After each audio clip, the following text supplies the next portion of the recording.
Hare Krishna. Welcome to Bhagavadgita. We're going to discuss 9th chapter, first sloka. Idam tu te guhyatamam pravakshyami anasuyave gnanam vijnana sahitam yadnatva mokshase subhat. Idam tu te guhyatamam pravakshyami anasuyave gnanam vijnana sahitam yadnatva mokshase subhat. The translation is Supreme Personality of Godhead, Krishna said, My dear Arjuna, because you are never envious of me, I shall impart you this most confidential knowledge and realization, knowing which you shall be relieved of the miseries of material existence. The thing I like about this sloka the most is the word non-envious. Luckily, by and large, I've almost never been envious in my life, and that helped me out incredibly in my academics. As you know, I was lucky enough to have good teachers who pushed me to IIT, All India 16th rank, a fellowship at Princeton University, and subsequently later. If there's one thing which we want to teach our kids, teach them to be non-envious. If there is one thing which people should have to be successful, it is non-envious. And the dynamics of non-envious here, as explained by Krishna, are very, very interesting. Firstly, Bhagavad Gita is confidential knowledge, and this confidential knowledge, the chapter 9 is also called confidential knowledge, and Krishna is revealing this confidential knowledge to Arjuna because Arjuna was not envious of Krishna. My boss will reveal confidential knowledge if I am not envious of him. So, for any knowledge for that matter, if you want to learn about quantum mechanics from a physics professor, we should be humble and be non-envious of physics professor. This principle was very, very, very well illustrated by the greatest president of America, Abraham Lincoln. When Abraham Lincoln was the president of America in maybe 1861 or something during the American Civil War, and he was the greatest president. He was such a big motivator. He abolished slavery. He was a very big motivator. He wrote such nice letters motivating his army generals. And he was a man who was made up of very strong character. Today's leaders, like today, the world is not producing great characters, great people like Abraham Lincoln, Mahatma Gandhi, Srila Prabhupada, etc. That is the crisis of the civilization. Our leaders are driven by short-term benefits. That is because we as a society are driven by short-term benefits. We are so addicted to mind-numbing, eating and drinking things, and we watch so much mind-numbing television, pornography, and whatnot.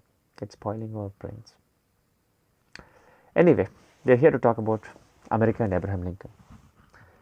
I think it's really dignity of labor which made America successful. This character of not having envy for people who are lower than you, dignity of labor. So, Abraham Lincoln, he goes to his inauguration where he is coronated as the President of America. He goes to give his inaugural speech in the Senate.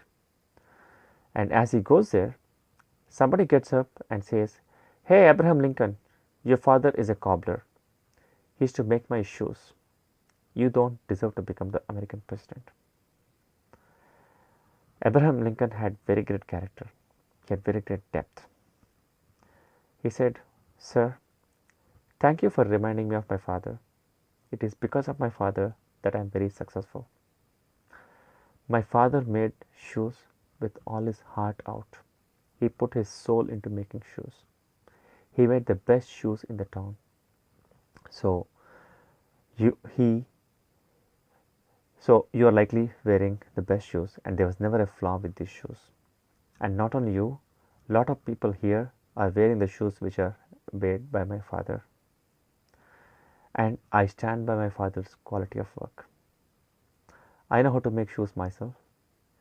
If you find a flaw with the shoes which my father made, if something needs to be fixed, please contact me. I will personally come to your house and fix your shoes. I am successful today because of my father. That was the character of Abraham Lincoln. Are our current world leaders having this great character? Please teach our kids this idea of not being envious of other people's success. Let us celebrate success. Bhagavad-gita is a success manual. It is an algorithm for us to control our mind and become successful. Let us, motivate our kids to read Bhagavad-gita or Bible, Quran, etc. I personally prefer Bhagavad-gita because, it's spoken by God as opposed to messenger of God or son of God. Bhagavad-gita is an awesome book. You'll enjoy chanting Bhagavad-gita. Today is a very auspicious day in South India, Ugadi. It's the beginning of the new year, where the typical ritual is to listen to Panchanga to figure out, how much fortune you will get in this year and how much of misfortune you'll get this year, etc., etc. All that is nice, but Bhagavad Gita is transcendental. This is explained in Bhagavad Gita, I think, 8th chapter, probably 5th sloka. So make a wish that you should read Bhagavad Gita for 10 minutes every day, maybe chapter 9. It's very beautiful. It is high morals for the society. Invest in yourself. Chant Vedic mantras. Chant the names of God. I chant Hare Krishna, Krishna Krishna, Hare Hare, Hare Rama, Rama Rama, Hare Hare. There's a lot we can learn from Abraham Lincoln. There's also another of my famous favorite quotes of Abraham Lincoln. If it does not matter who is getting the credit, you can do wonders. If it does not matter who is getting the credit, you can do wonders. If it does not matter who is getting the credit, you can do wonders. I'm a servant of Srila Prabhupada, the founder Acharya of ISKCON.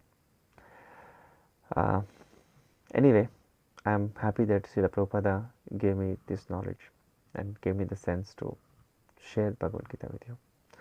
Thank you to Abraham Lincoln for setting such a wonderful example for being a president. We need more presidents like Abraham Lincoln, not just in America, all over the world. The whole world is one family, and we as a world should work together. Thank you. Hare Krishna.